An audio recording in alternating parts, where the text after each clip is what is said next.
என்ன போலவே நிறைய பேருக்கு கம்ஃபர்ட் ஃபுட் கிச்சடி அப்புறம் கடி.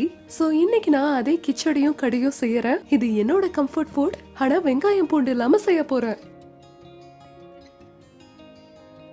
முதல்ல நம்ம கிச்சடிய செய்யலாம். கிச்சடி செய்யறதுக்கு இங்க பாருங்க, நான் அரிசி கூட பருப்பை 2 மணி நேரத்துக்கு ஊற வச்சிருந்தேன்.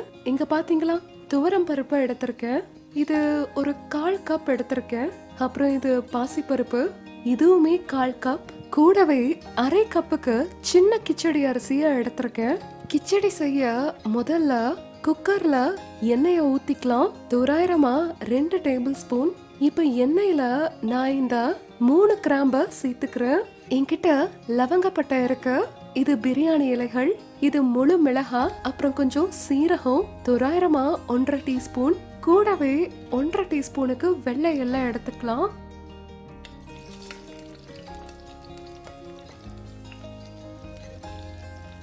கூடவே நான் சுமாரா 1 டேபிள் ஸ்பூனுக்கு பச்சை வேர்க்கடலைய சேர்த்துக்கிறேன். இப்ப கொஞ்சம் பெருங்காயம், கூடவே சுமாரா 1 டீஸ்பூன் மஞ்சத்தூள் சேர்த்துக்கலாம். நீங்க கருவேப்பிலையும் சேர்க்கலாம். ஆனா கடி செய்யறதுனால அதுல நிறைய கருவேப்பிலை சேர்ப்போம். சோ நான் கிச்சடியில சேர்க்கல. இந்த கட்டத்துல உங்களுக்கு வேணும்னா நீங்க கொஞ்சம் இஞ்சி சேர்க்கலாம். ஆனா நான் சேர்க்கல. இப்போ நிறைய காய்கறிகளை சேர்த்துக்கலாம். பொடியா நறுக்குன 1/4 கப் கேரட்டை எடுத்திருக்கேன். இது ஒரு பெரிய மிளகா. இது எங்க கிடைக்கிறது தான் காரம் கம்மியா இருக்கும். இப்ப இதுல கொஞ்சம் பீன்ஸ் சேர்க்கலாம். நீங்க உங்களுக்கு பிடிச்ச எந்த காய்கறிய வேணாலும் சேர்க்கலாம். முட்டைக்கோஸ், காலிஃபிளவர்னு எதை வேணாலும் சேர்த்துக்கலாம். இப்ப இங்க பாருங்க, நான் சின்னதா கியூப் மாதிரி வெட்டினா ஒரு நடுத்தர அளவுல இருக்க உருளைக்கிழங்க, 2 சின்ன கத்திரிக்காய எடுத்திருக்கேன். அதையும் சேர்த்துக்கிறேன். இந்த ஃப்ரெஷ் பட்டாணிய சேர்த்துக்கலாம். கிச்சடியில எந்த அளவுக்கு காய்கறிகளை சேர்க்கிறோமோ அந்த அளவுக்கு அது சுவையா இருக்கும். நான் உப்பை சேர்த்துக்கிறேன். கூடவே மிளகாய் தூளை சேர்த்துக்கலாம். கடைசியா இந்த ஊற வச்ச பருப்பையும் அரிசியையும் சேர்த்துக்கலாம். இதை எல்லாத்தையும் நல்லா கலக்கிக்கலாம். கடைசியா நான் 1/2 கப்புக்கு தண்ணீரை சேர்த்துக்கிறேன். இப்போ நம்ம 1/2 கப்புக்கு மட்டும் தண்ணீரை சேர்த்துக்கலாம். கடைசியா திரும்பவும் கொஞ்சம் ஜாஸ்தியா சேர்த்துக்கலாம். குக்கரை மூடி வச்சுட்டு இந்த கிச்சடிய 2 விசில் வர வரைக்கும் வேக வச்சுக்கலாம். கிச்சடி குக்கர்ல சமைக்கிறதுக்கு 2 விசில் ஆகும். அதுக்குள்ள நம்ம கடி செய்ய ஆரம்பிச்சிடலாம். கடி செய்ய இங்க 1/2 கப்புக்கு நான் தயிரை எடுத்திருக்கேன். நீங்க கடி செய்யும் போதெல்லாம் கொஞ்சம் புளிச்ச தயிரா எடுத்துக்கோங்க. அப்பதான் கடி ருசியா இருக்கும். இப்ப இந்த கடியில நான் 1 டேபிள் ஸ்பூன் கடலை மாவை சேர்த்துக்கிறேன். இப்ப கொஞ்சம் தண்ணீரை சேர்த்துக்கலாம். உப்பு சேர்த்துக்கலாம். இப்ப ஹேண்ட் பிளெண்டரை வச்சு நான் இந்த கலவைய கலக்கிக்கிறேன். அப்பதான் கட்டிகள் எதுவும் இல்லாம இருக்கும். உங்களுக்கு வேணும்னா இதை நீங்க மிக்சியில கூட செய்யலாம். கடிக்கு தேவையான கலவை தயாராயிருச்சு. இதை ஒரு பக்கம் வச்சுக்கிறேன். இப்போ இஞ்சியும் மிளகாயும் எடுத்திருக்கேன். அதை கரகரப்பா தட்டிக்கலாம். இப்போ கடி செய்யலாம். ஒரு கடாயில நான் 1 டீஸ்பூன் நெய்யை எடுத்திருக்கேன். கடி எப்பயும் நெய் கூட தான் ருசியா இருக்கும். இன்னைக்கு நான் கடிய குஜராத்தி ஸ்டைல்ல செய்யறேன், அதுவும் பூண்டு இல்லாம. சோ இந்த தாளிப்புல இந்த 1 துண்டு லவங்கப்பட்டை, 3 கிராம்ப சேர்த்துக்கிறேன். இப்போ இதுல 1 டீஸ்பூன் சீரகம், 1 டீஸ்பூன் கடுகு, 1/2 டீஸ்பூன் வெந்தயத்தை சேர்த்துக்கலாம். கொஞ்சம் பிரியாணி இலைகள், கூடவே வரமிளகா, அப்புறம் கருவேப்பிலைய சேர்த்துக்கலாம். இதெல்லாம் வெடிச்சதும் பெருங்காயத்தை சேர்த்துக்கிறேன். இத நான் 1/2 டீஸ்பூன் எடுத்திருக்கேன். இப்ப இந்த தட்டுன இஞ்சியும் மிளகாயும் சேர்த்துக்கலாம். இந்த மாதிரி இஞ்சி கொஞ்சம் வதங்கினதும் உடனடியா இந்த கடலை மாவு அப்புறம் தயிர் கலவைய சேர்த்துக்கலாம்.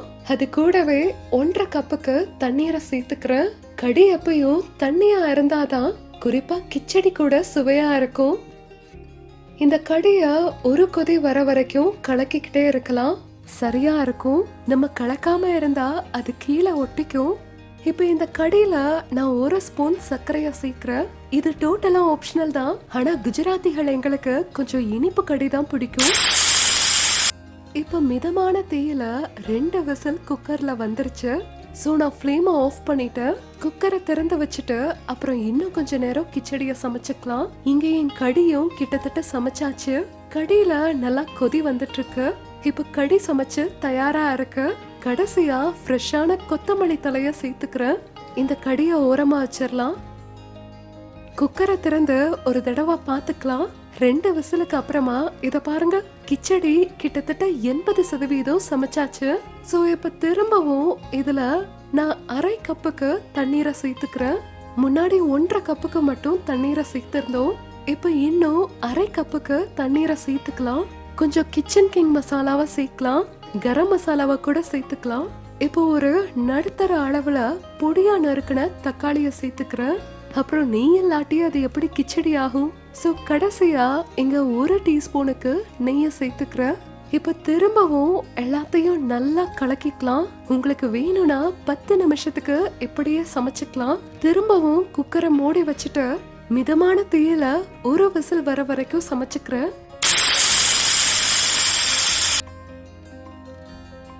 இப்ப கிச்சடிய ஒரு தடவை பாத்துக்கலாம். இத பாருங்க, ரொம்ப அற்புதமான கிச்சடி தயாரா இருக்கு. கடைசியா கிச்சடியில நான் நிறைய கொத்தமல்லிய சேர்த்துக்கிறேன். கிச்சடி கடி சூடா இருக்கும் போதுதான் ரொம்ப சுவையா இருக்கும். சோ வாங்க வேகமா பரிமாறிக்கலாம்.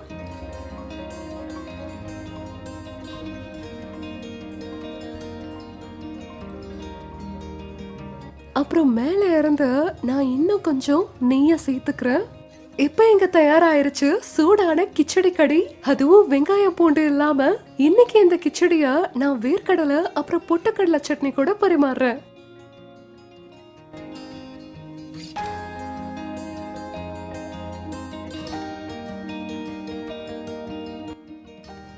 பீட்சா பாஸ்தான்னு எவ்வளவு சாப்பிட்டாலுமே கடைசியில கிச்சடி கடி தான் வின்னர்.